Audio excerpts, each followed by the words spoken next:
we also things have to come to their conclusion, and then that is good too.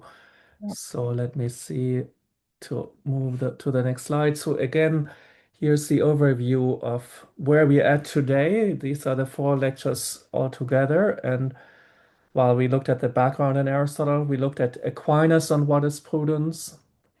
And we saw that he builds a lot on Aristotle, but goes beyond Aristotle, in particular in what then was worked out more in the third point, that Aquinas, while talking about prudence, insists a lot on general principles of action, which are those principles that are naturally known to reason. They are self-evident practical principles. And we said that in Aristotle, they are self-evident principles, but for Aristotle, those are theoretical principles, like the principle of non-contradiction. In Aquinas, they are practical, self-evident principles, and the big first master principle is that good is to be done and evil to be avoided, and that is something he talks about in various contexts. In one context at which we looked at it is when he talks about natural law, because then once we know that good is to be done, and we as humans have to seek the human good, then we have to find out what the human good is. And so we have to look at human nature, in particular at natural inclinations. For humans, these are to preserve life, to truth, to life in society, and a few others. And now we get to, I think, where things are all coming together, and I think where, in some sense, Aquinas is closest to Aristotle. Again, I mean, so when he talks about particular principles of action, because in Aristotle, so Aristotle would maybe not call them this way, but this is very much what is happening in Aristotle's view of what prudence does with regard to moral virtues and with regard to actions in general. Um, and so we will look at the connection between prudence and the moral virtues. I could have easily split that into two, but of course, this is the last lecture, but I will already mention to you this will be, if you agree, I will make this a little longer lecture.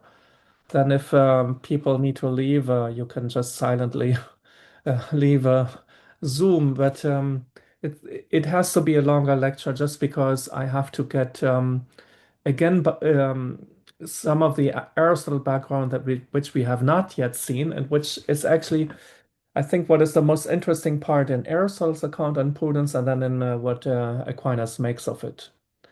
Okay, so this divides then into three parts. The first is the connection or unity of the virtues in Aristotle. So the medievals like to speak about connection. Aristotle scholars talk about the unity of virtues, but it's not the idea that there's only one virtue, that they all melted into one, but it's the idea that there's a reciprocal presupposition among virtues. So we will look into that immediately. But let me give you the second point, which we will look at today. That is the moral virtues and the particular principles of action. So, what the general principles of action we saw are a matter of, well, self-evident practical principles. So, they are a matter of reason getting these insights about what are first principles to be done, and therefore what are ultimate ends, such as that good is to be done. The moral virtues are giving more particular ends. And so that's going to be then the second section. And the third one, which will be relatively quick at the end, but I think it's the most important one to understand Aristotle's and Aquinas' approach to prudence. And I can already say what is relevant in all of this is I mentioned this in the very first lecture. Um, Looking at how a thinker thinks about prudence or practical wisdom, or however you want to call this practical rationality, this ability to reason about particular actions. So, the place somebody gives to prudence in his ethics is a big indicator for the kind of ethics that thinker has. and it's not only an indicator of the kind of ethics, because ethics is so, at least ancient and the medieval ethics is a theory not just about doing right or wrong, but it's about really what kind of life we want to live. So this theory of Aristotle and of Aquinas of prudence being a single prudence for all matters of life is very much an indicator, as I said already, of their ethic, but also of their view of life, how they see life. So let's move to the first part of today, the connection of the virtues and Aristotle. So I first give you the prima facie reading of Aristotle, that's Nicomachean Ethics, book 6, in particular chapters 12 and 13, um, which we can summarize in a few statements. So I'm not interested now in giving a very well, elaborated exegesis of Aristotle, but I want to give a prima facie reading, which is the reading of Thomas Aquinas, which leaves open the possibility that, for example, contemporary scholars have a big debate, a very interesting debate about how these passages and how these claims are to be read. So this premise is just to make sure I'm not claiming this is absolutely, strictly speaking, Aristotle, but it's Aristotle how he appears on a normal reading and how he appeared to the medievals such as Aquinas. So the first point is, and this is new with regard to what we've already seen so far, without all the moral virtues, there is no prudence. And even that's one of the things that's still debated in contemporary scholarship in Aristotle, whether it's really about requiring all the moral virtues for prudence, but in Aquinas, it's pretty clear that he wants to say all the moral virtues are needed to have prudence. So Aquinas, when he interprets these texts, but then also the opposite relation, without prudence, there is no moral virtue.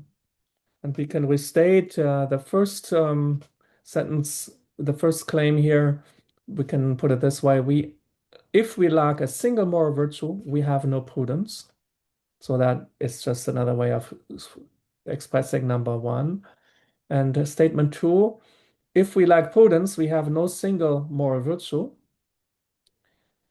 And from that follows we cannot have one moral virtue in isolation of the others. And that is another way of expressing this. All the moral virtues are connected through prudence.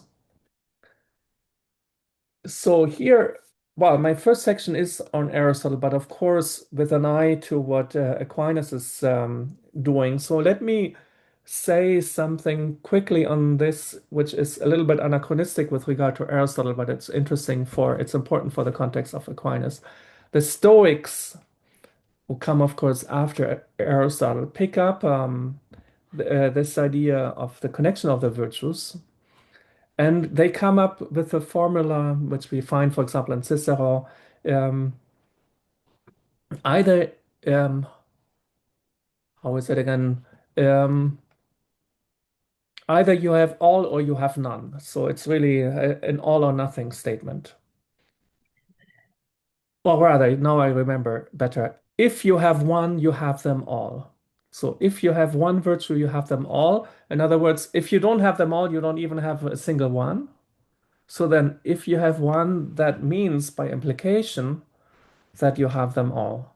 So that's not a statement found in Aristotle, but it's a statement that then thinkers later um, read also into Aristotle, and which is maybe also, that's up to debate, which is maybe a legitimate way to put it. So again, if you have one virtue, you have them all.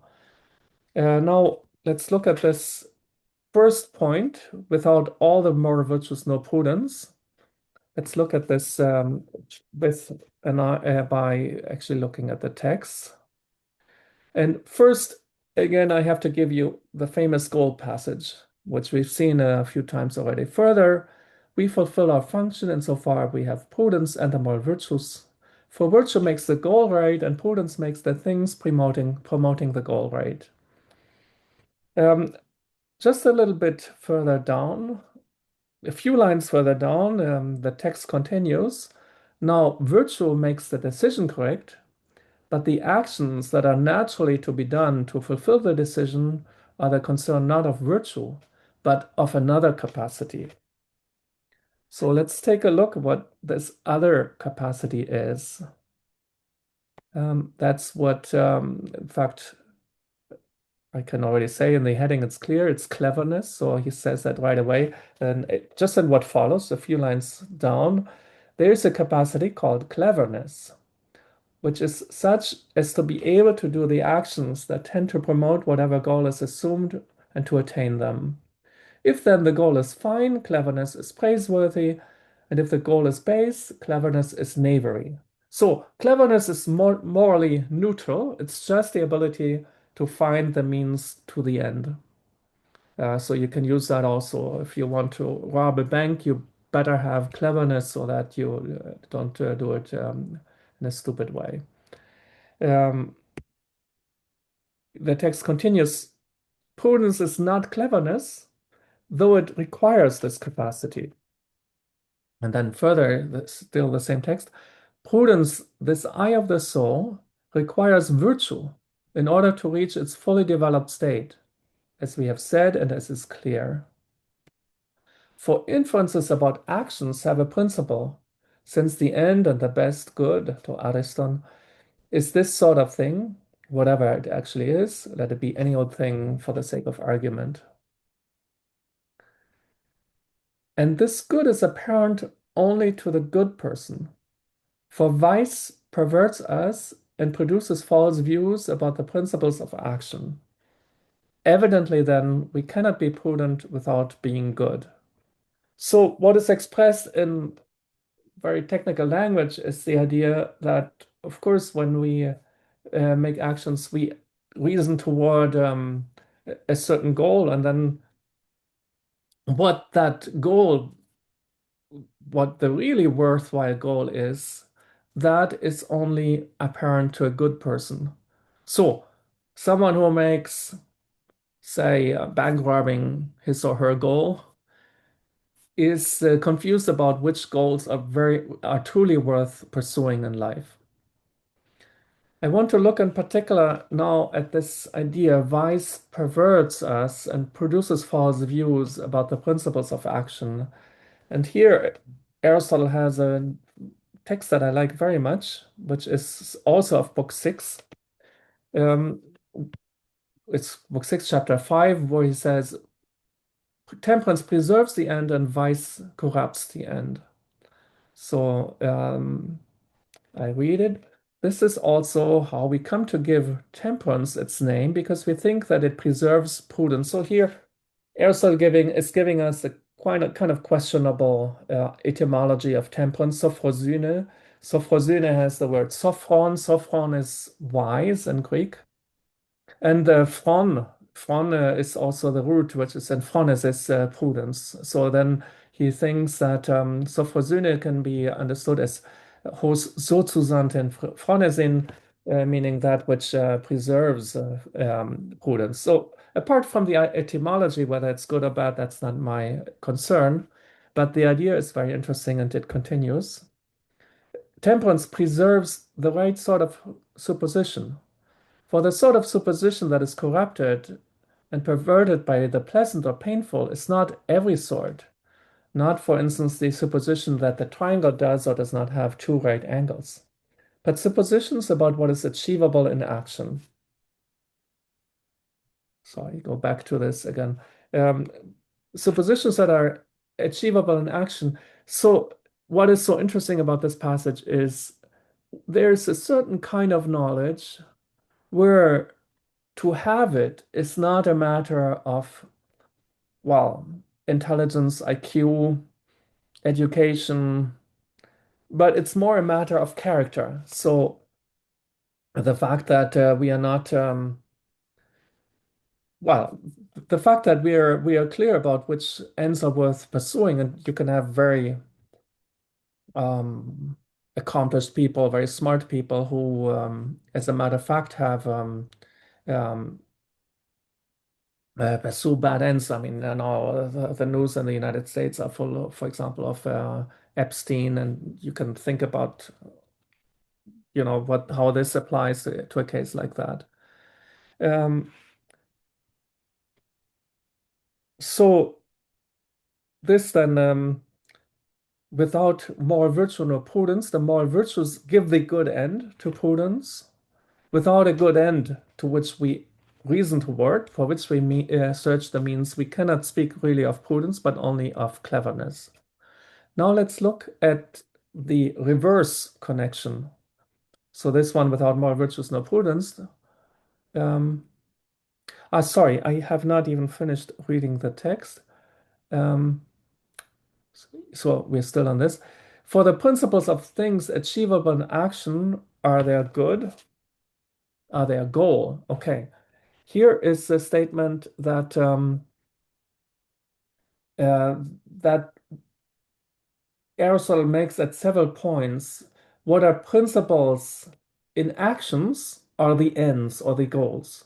Principle is simply the idea that it is a beginning. So the same in Greek, arche, it's a beginning.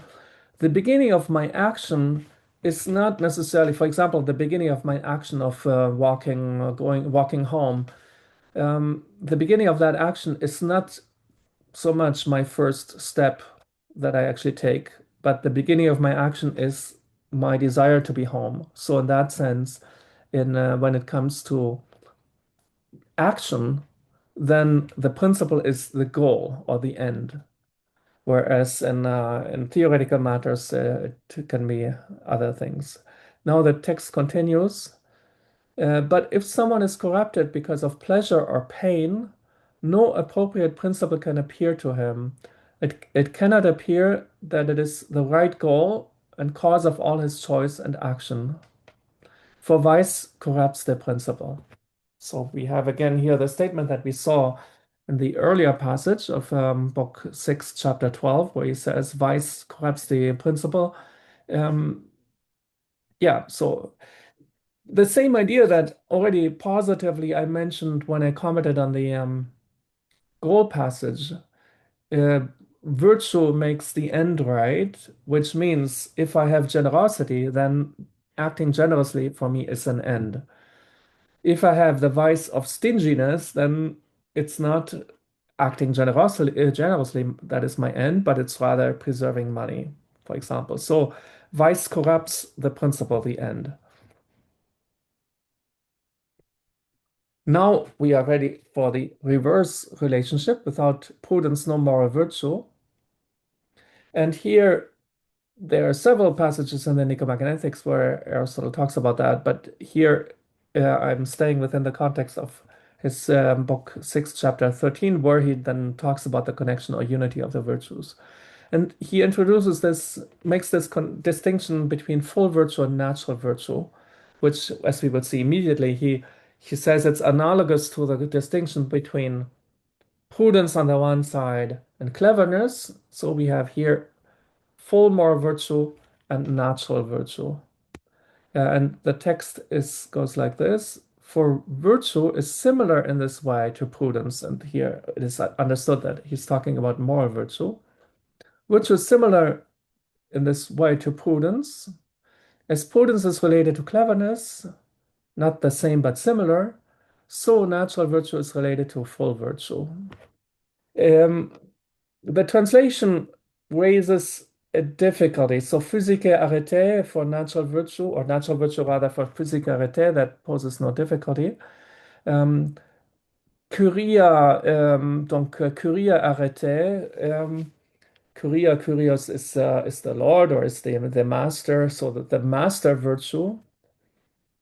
Um, it's less clear what exactly that means. So there's an interesting recent article that um, questions whole tradition of scholarship in Aristotle by proposing a different interpretation. Uh, Here again, I'm giving, as I said, a prima facie reading, and everything looks like as if this curia curia arete, as if this is comes down to moral virtue. So I continue reading. For each of us seems to possess this type of character to some extent by nature. He explains what those natural virtues are. For in fact, we are just, brave, prone to temperance, or have another feature immediately from birth. For these natural states belong to children and to beasts as well as to adults, but without understanding, they are evidently harmful. But if someone acquires understanding, he improves in his action, and the state he now has, though still similar to the natural one, will be fully virtuous, fully virtue. And so, just as there are two sorts of conditions, cleverness and prudence, in the part of the soul that has belief, so also there are two in the part that has character, natural virtue, and full virtue.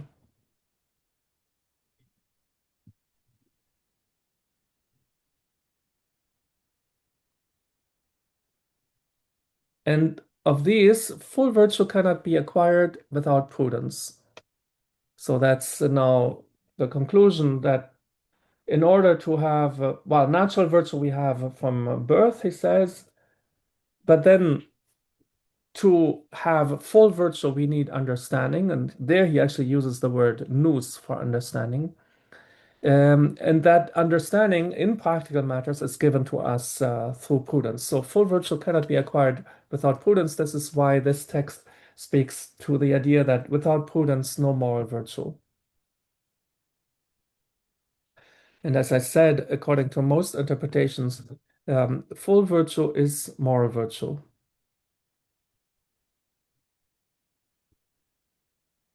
Now, let's see how this all comes together. The picture that emerges. He says that as cleverness is to prudence, so too natural virtue is to moral virtue. And then I'm putting this in really simple language here. Prudence without moral virtue is cleverness. That is another way. So, in other words, we can say prudence is cleverness with moral virtue. And likewise, moral virtue without prudence can only be natural virtue. And so, moral virtue is natural virtue and prudence. With that, Aristotle comes to the conclusion, still in this text of Nicomachean Ethics 6:13, what we have said then makes it clear that we cannot be fully good without prudence, or prudent without virtue of character, meaning virtue of character is Irvin's translation for moral virtue. And in this way, we can also solve the dialectical argument that someone might use to show that the virtues are separated from one another. For it is argued, since the same person is not naturally best suited for all the virtues, someone will already have one virtue before he gets another. This makes a lot of sense, this argument, because if not, if I have not yet achieved the virtues, and if all the virtues are connected, if it's really the way the Stoics said, if you have one, you have them all, and if you don't have a single one, you don't have none. So if you lack any virtue, rather, you have none, then it would be that at a certain point in my life, let's say until yesterday at noon, I didn't have any virtues, and then I did one act, say, of generosity, and then at 12:05, I have all of a sudden all of the virtues. So this argument is not so stupid, no, to say since the same person is not naturally best suited for all the virtues, someone will already have one virtue before he gets another. Then Aristotle continues, this is indeed possible in the case of the natural virtues. It is not possible, however, in the case of the full virtues that someone must have to be called good without qualification.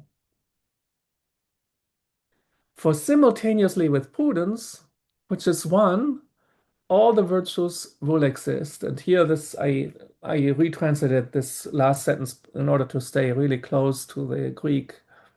So hamagate phronese mia hypachusa pasai hypaxusin. So I will pick up in particular this idea, or rather, medieval thinkers will pick up this idea that prudence is one. But this will be our third section. Um, um, in the meantime, we have to move to the second section of our talk today, the moral virtues and the particular principles of action.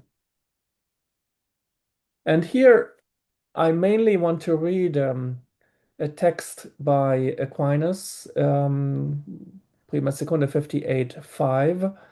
Um, I'm going to read the whole response and answer to this question: can intellectual virtue exist without moral virtue? Which is, of course, the question that is inspired by Aristotle,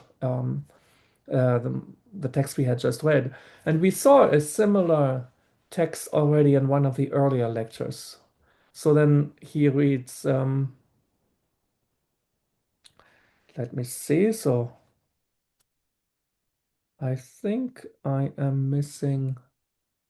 think I'm missing a part of it. Um,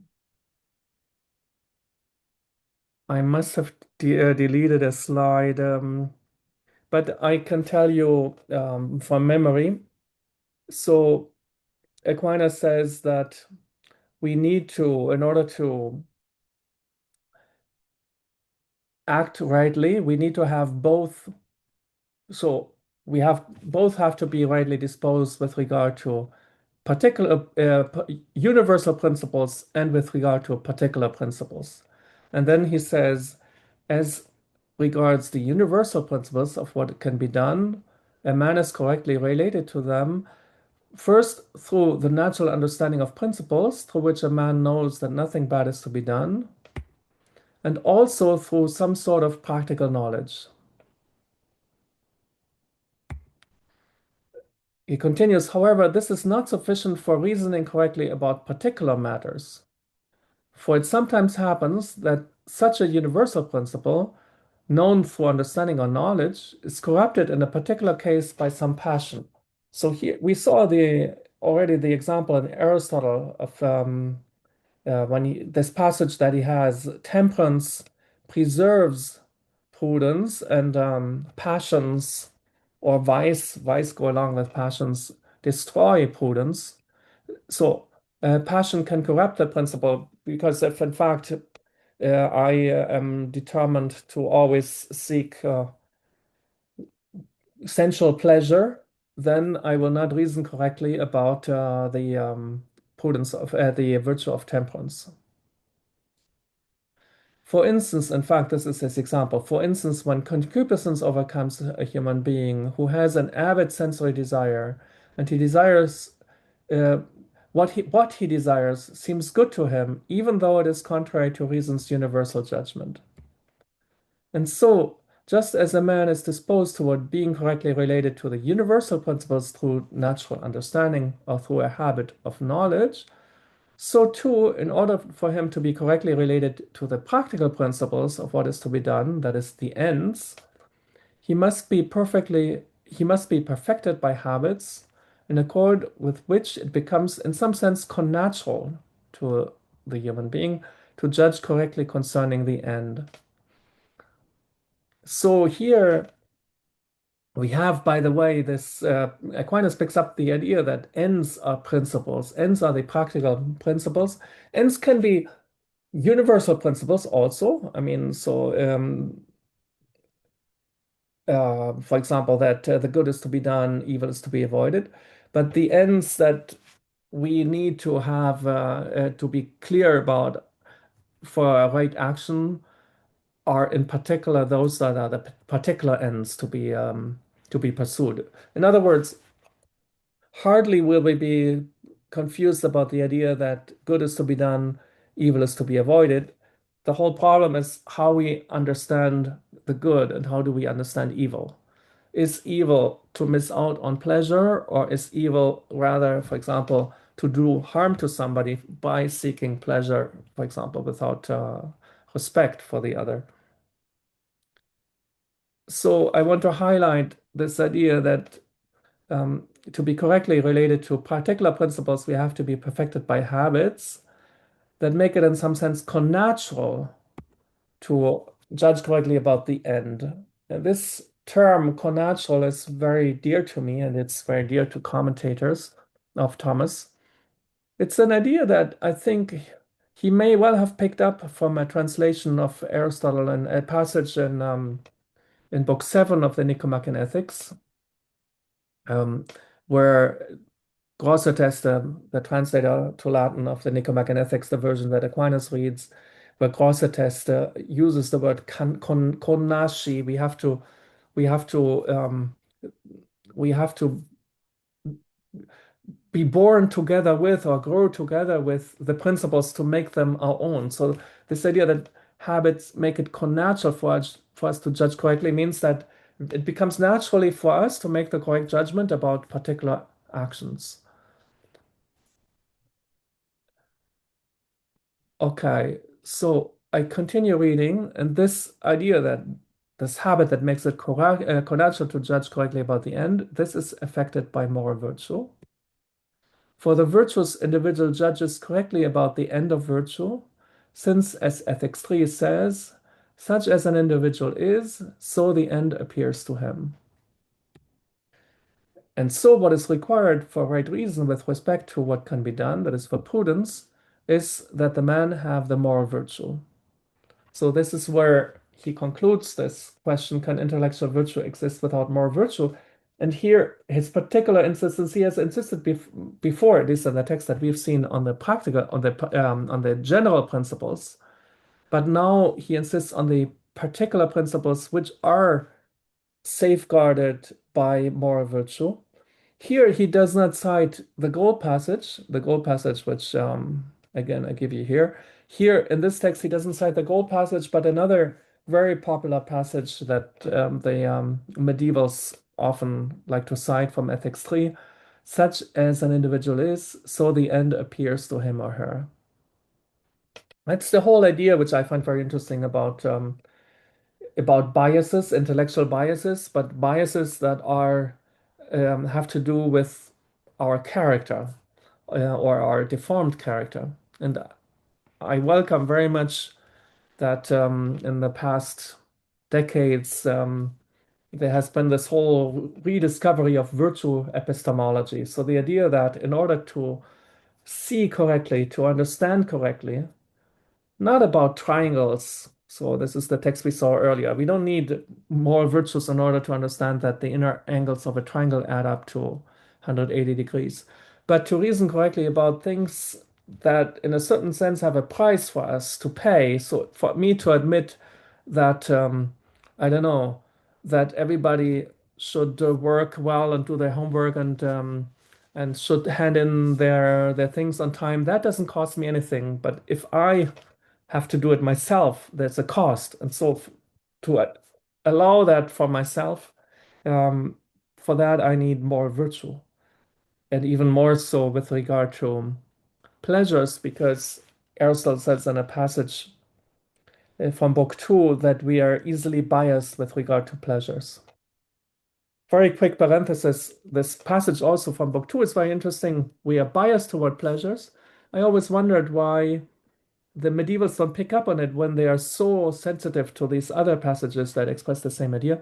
The response seems to be that, as I read the translation to Latin, it completely obscured the idea. So they couldn't really see this that Aristotle was saying pleasures bias our judgments. Now, third and final section of my talk, the connection through a single prudence. For that, we have to quickly go back to Aristotle. In the conclusion of the text that we had seen, he says, for simultaneously with prudence, which is one, all virtues will exist. So he insists on this one prudence, not the fact that we don't have multiple prudences for different ambits of life.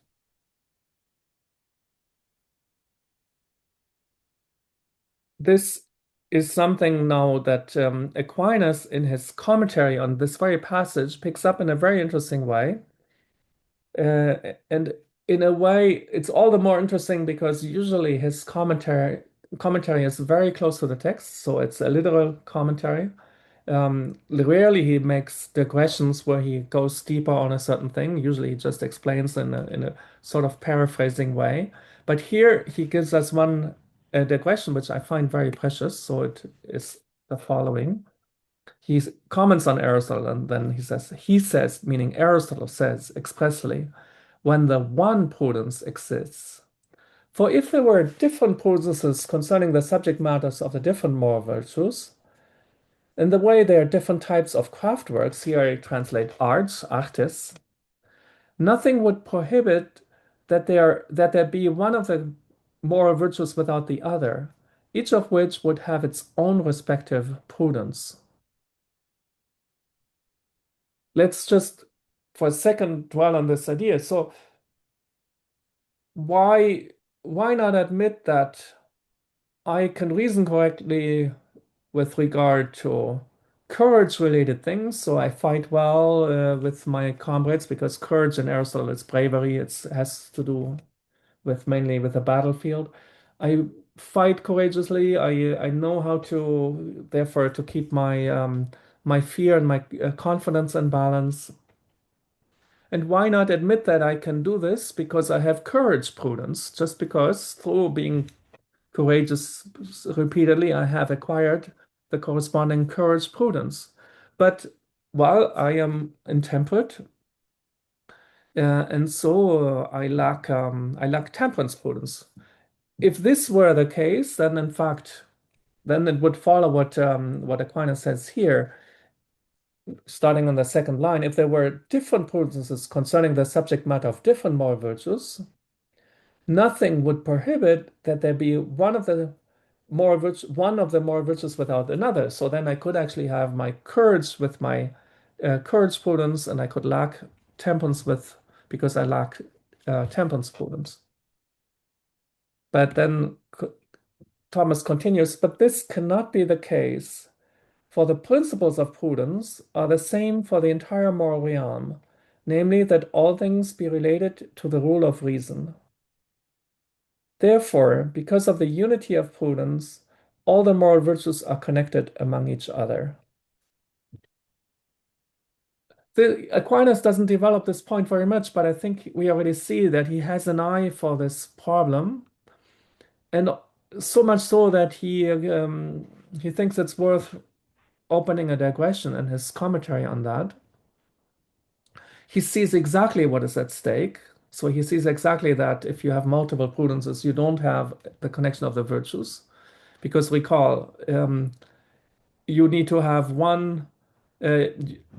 uh, you need to have all the moral virtues to have prudence. And if you lack prudence, you don't have a single moral virtue. Okay, so Aquinas is very sensitive to that. And I think if that is the case, this idea must have been discussed at this time. And I wondered for a long time who he might be thinking of. So who introduced this idea of multiple prudences that of which each virtue has its own prudence. Um,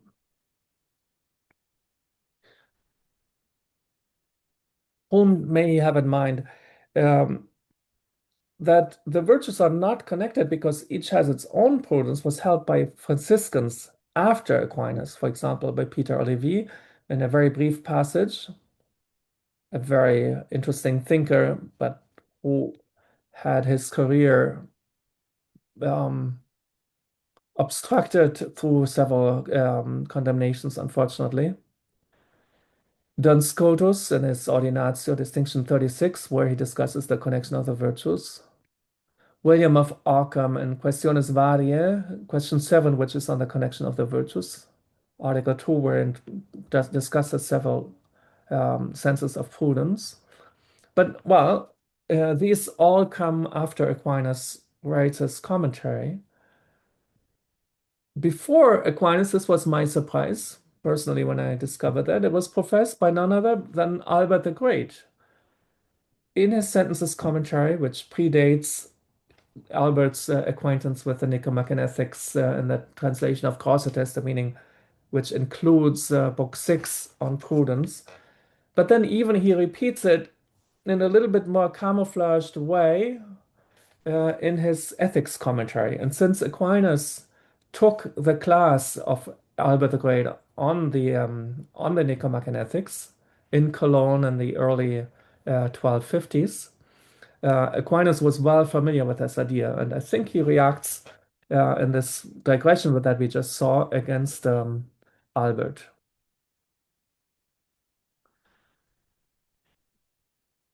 So I want to just finish with a, a quick discussion by Aquinas, which gives us some material about why is this so important? What is philosophically at stake with defending a single prudence, which may be even more counterintuitive because it may be much more intuitively clear that we can be competent in some matters of action and incompetent in other matters of action.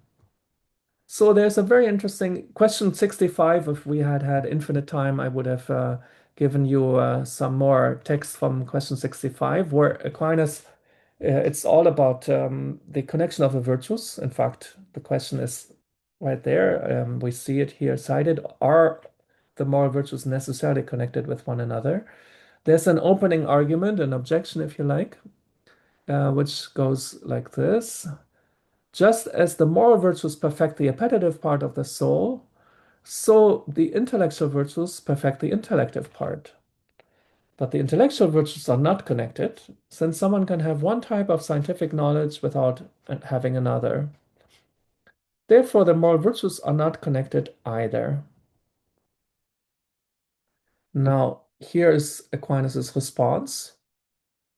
The intellectual virtues have to do with diverse subject matters that are not ordered to one another, as is clear in the case of the diverse arts, of the diverse types of the diverse types of scientific knowledge. And so one does not find among them the sort of connection that is found among the moral virtues, which have to do with passions and operations, and which clearly do have an ordering toward each other. So that's the interesting part that he says moral virtues are concerned with actions and with passions and operations. You could say passions and passions and actions have an ordering toward each other. He develops that very briefly in what follows. For all the passions which proceed from certain primary passions, namely love and hate, are terminated in certain other passions, namely pleasure and sadness. And similarly, all the operations that are the subject matter of a moral virtue have an ordering toward one another, as well as toward the passions. So there we have three levels in which the subject matter of ethics, the moral stuff with which we're having to do, meaning our life, our actions, our passions, how they are connected. And so then the idea is you need to have one prudence that connects these together. In fact, this is how he continues. And so the entire subject matter of the moral virtues falls under the unified consideration of prudence. I don't remember. I think, yes, I do. I did mention this idea when we first saw Aristotle on the notion of prudence having to do with deliberating well about all of life. How when you have to make decisions not about just an aspect of life, but even an aspect of life, but in light of the whole, then acting has to do with more than just with a competence. It's not just a craft. So I gave the example in the first lecture, my craft of doing my job well and maybe publishing or so, and maybe publishing in time and doing also works, publications that involve others.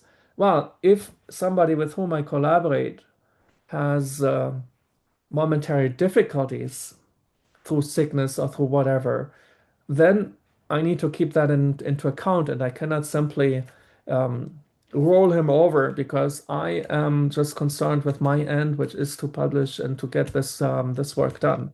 So you have to have a complete view of all the things that connect together in life in order to make any particular decision. And that is, I think, the idea that is behind Aquinas, that you need therefore one prudence, since all the things in life are connected. I want to just give examples of myself of these three um, things, these three ways in which the subject matter of the moral virtues is connected. Um, so so the idea, the first one, passions connect to another passion, to yet another. Here, my example is love of self generates envy, and that generates sadness because if I'm envious and somebody else has success, but I'm envious of him, then this ends in sadness.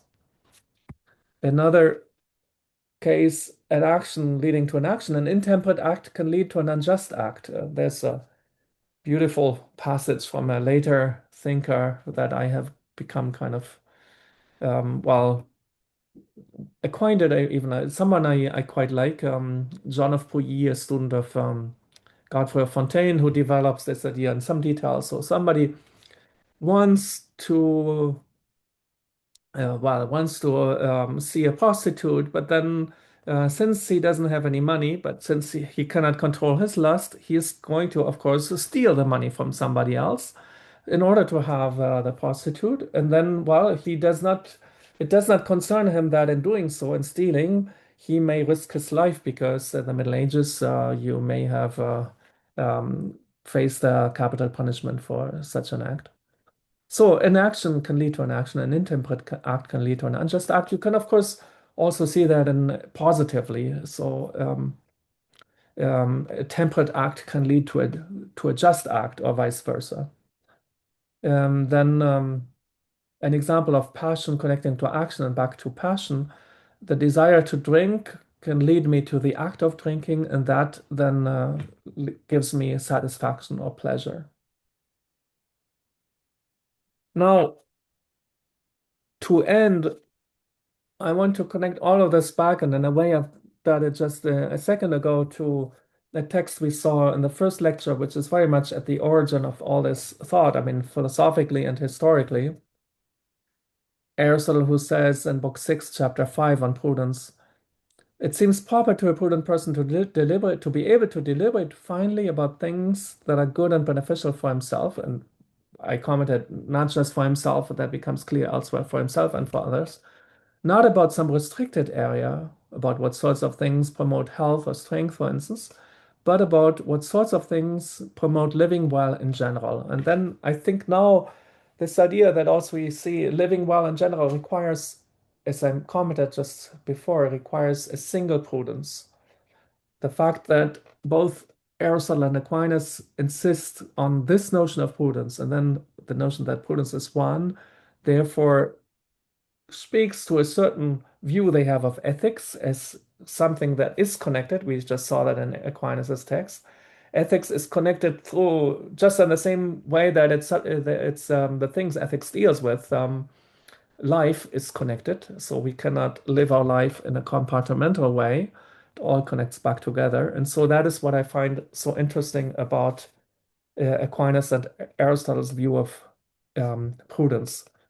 This could become even more fascinating when we see how Aquinas' interpretation is not the only possible one, but I gave us some hints at that, but there are also other ways to read Aristotle, and then historically where that leads us. So, in fact, I think we can quite easily see, quite easily, it's a lot of work, of course, but I mean, we can quite obviously see how certain transformations of the notion of prudence, for example, attacking the idea that prudence is one, can lead to the idea that prudence is in the end nothing different from a competence, from a ethical competence. Therefore, it's like a craft competence, just that it's about moral things, which then, in a way, understandably, leads to the rejection of the idea of making prudence central for ethics in people like Immanuel Kant and Sidgwick. So, with that, I thank you a lot for your patience today and for the other days that you